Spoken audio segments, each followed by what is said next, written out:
So I have a spooky story for you, and this one takes us to a place called St. Mordecai's Baptist Church. Now, our story centers around a choir group. They're led by a woman named Sister Louise Pittman, and there's 4 other members in this group. Now, this group has been practicing together for the last 10 years. They have choir at 7 p.m. sharp every Thursday, and Sister Louise does not tolerate any tardiness. So all of her group members know this, and they make it a point to be there on time religiously. Now, on a random Thursday, all 5 members of the choir are at the church practicing. They get done a little bit early, and Sister Louise goes over her spiel. There's a Sunday service, 8 a.m. Don't be late. Choir practice every Thursday, 7 p.m. sharp. Now, the other 4 members of the choir laugh at her because this is the same song and dance literally every single week. But Sister Louise doesn't let up, and without fail, her choir members, much like they had been for the last 10 years, attend sharply at 7 p.m. every Thursday and promptly at 8 a.m. every Sunday. And so all of the choir members pack their stuff up and they head home for the evening, and they don't think twice about choir practice until next Thursday rolls around. Now, like I mentioned, Sister Louise doesn't tolerate an ounce of tardiness, so each one of the choir members makes a special arrangement to be at church on time. So fast forward, Thursday rolls around again. Now, in order to make this 7 p.m. start time, Lawrence, one of the members of the choir, decides to leave work a little bit early. This is the case every Thursday. His boss is cool. 2 other members of the group, Calvin and James, always carpooled with each other. Now, James, the one who drove, was consistently late. This man never showed up on time, and Calvin was usually left outside of his house waiting on him until James eventually showed up. But on this particular day, James arrived kind of early. The 4th member of the group, Shelly, lived kind of close to the church, so she decided she would take a little extra time talking to her friend on the phone. She glanced over at the clock. It was around 6:15 or 6:30 or so she figured she would have more than enough time to get there by 7 p.m.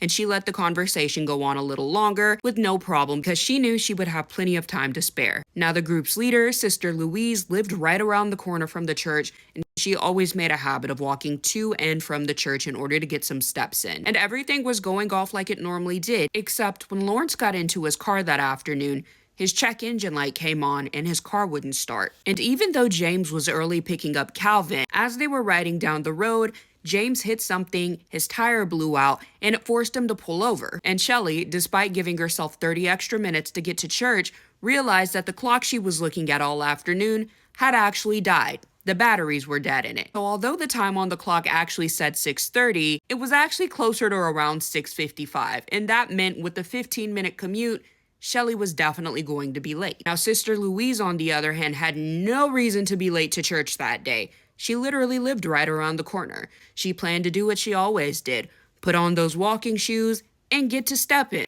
Weirdly enough, as she was heading down her normal path, there was road construction on the way, but not just any road construction. They had the entire street and sidewalks blocked off. This obviously irritated Sister Louise because this 10-minute commute now became 20 minutes long. But luckily for her, one of the foremen offered to give her a ride, and so she happily accepted. Now, as Sister Louise pulled up to the church, what she saw in front of her sent her heart into her stomach.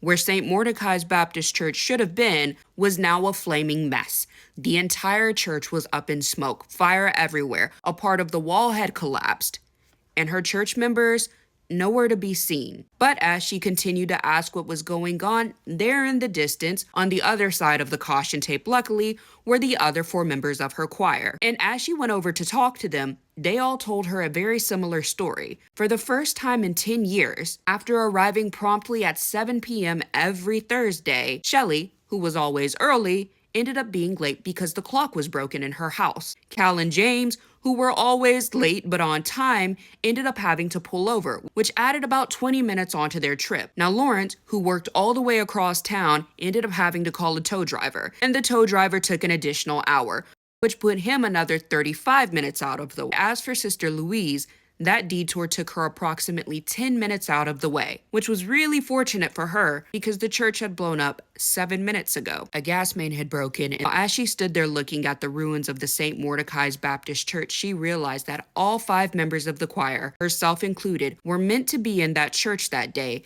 at 7 p.m. sharp. But all 5 members of the choir had a miraculous intervention. Something prevented them all from being there.